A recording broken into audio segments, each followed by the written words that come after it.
आपका स्वागत है। पिछली वीडियो में हमने अलंकार के बारे में जाना था। आज हम अलंकार के दो भेदों शब्दालंकार और अर्थ अलंकार में शब्दालंकार के बारे में और उसके एक भेद अनुप्रास अलंकार के बारे में विस्तार से जानेंगे।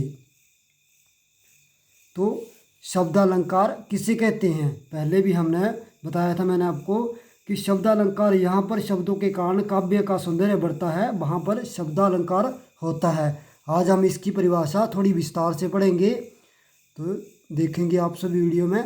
जिस उक्ति में चमत्कार का आधार केवल शब्द हो तथा उस शब्द को हटाने या पर्यायवाची रख देने से ही वह सौंदर्य या चमत्कार नष्ट होता हो, वहाँ पर शब्दालंकार होता है। मतलब कि जिस वाक्य में आप कोई शब्द प्रयोग करते हैं, है ना, उस शब्द के कारण, ठीक है, जब उस शब्द में वर्णों के कारण उसमें चमत्कार उत्पन्न होता है तो उसे हम शब्दालंकार कहते हैं। पाठ्यक्रम में आधारित 3 अलंकार हैं। आपका जो 10वीं कक्षा का पाठ्यक्रम है उसके ऊपर आधारित 3 अलंकार हैं जो कि आपके सिलेबस में हैं। एक है अनुप्रास, दूसरा यमक, तीसरा श्लेष। इसके अलावा भी शब्दालंकार हैं। कौन कौन से? पुनरुक्त, बदावास, विप्सा, वक्रोक्ति और प्रहेलिका। तो आज हम अनुप्रास अलंकार को विस्तार से पढ़ेंगे। अनुप्रास अलंकार। अनुप्रास शब्द का अर्थ है किसी वस्तु को अनुक्रम में रखना। यहाँ किसी वर्ण की आवृत्ति एक से अधिक बार होती है, वहाँ अनुप्रास अलंकार होता है। जैसे तरनी, तनुजा, तट, तमाल, तरुवर, बहु, शाये।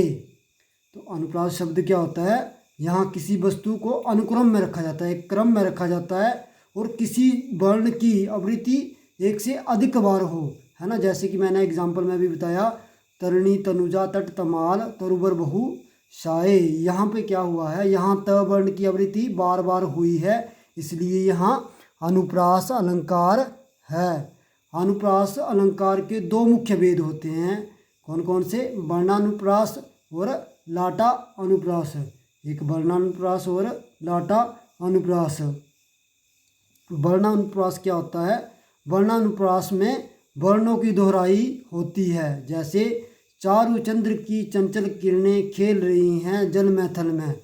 जहाँ च वर्ण की आवृत्ति एक से अधिक बार हुई है तो च वर्ण के कारण वाक्य में सौंदर्य उत्पन्न हुआ है, इसलिए यहाँ वर्णानुप्रास अलंकार है। वर्णानुप्रास अलंकार के आगे 4 भेद होते हैं। कौन कौन से? शेकानुप्रास, वृत्त्यानुप्रास, श्रुत्यानुप्रास, अनंत्यानुप्रास। उसके बाद आगे है लाटा अनुप्रास। लाटा अनुप्रास को शब्दानुप्रास या वाक्यानुप्रास भी कहते हैं। इसका एक उदाहरण है प्रादीन जो है नहीं, स्वाभिमान, सुख, स्वपन। प्रादीन जो है नहीं, स्वाभिमान, सुख, स्वपन। इसमें आपको ये जो वाक्य दिख रहे हैं, ये दोनों वाक्य एक ही जैसे दिख रहे होंगे। ये दोनों जो वाक्य हैं आपको एक ही जैसे दिख रहे होंगे, लेकिन इसमें क्या है? अन्वय डालने से इसमें विकार उत्पन्न होता है। मतलब ये अलग लगते हैं, अन्वय के कारण ये हमें थोड़े अलग लगते हैं, ना। जैसे प्रादीन जो है नहीं, स्वाभिमान, सुख, स्वपन।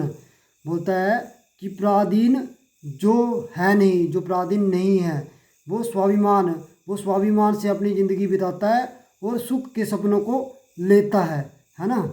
दूसरी पंक्ति में है कि यहाँ पहली पंक्ति में नहीं के बाद कोमा लगा है कि प्रादीन जो नहीं है वो प्रादीन जो है नहीं, जो प्रादीन नहीं है ना, वो स्वाभिमान के साथ जो अपनी ज़िंदगी है वो जीता है, सुख के सपने लेता है। और दूसरी में हे के बाद कोमा लगा है, प्रादीन जो है नहीं, स्वाभिमान, सुख, स्वपन है। जो प्रादीन व्यक्ति है वो सुख के स्वपन का आनंद जो है वो नहीं ले सकता, ठीक है। जो व्यक्ति प्रादीन है उसे ना स्वाभिमान से जीने का अधिकार है, ना ही वे सपने में भी सुख प्राप्त कर सकता है। यहाँ पर क्या हुआ है? चमत्कार वाक्य के अन्वय के कारण है, इसलिए लाटानुप्रास अलंकार है। ये वाक्य के अन्वय के कारण, इसको जब तोड़ के है ना, थोड़ा कौमे को पीछे लगा के इसके कारण चमत्कार उत्पन्न हुआ है, इसलिए यहाँ लाट अनुप्रास अलंकार है। आशा है कि आपको अनुप्रास अलंकार जो है वो समझ में आया होगा और शब्द अलंकार जो है वो समझ में आया होगा। आगे हम दो जो अलंकार बचे उनको हम आगे पढ़ेंगे, जमक और श्लेष अलंकार को। Thank you.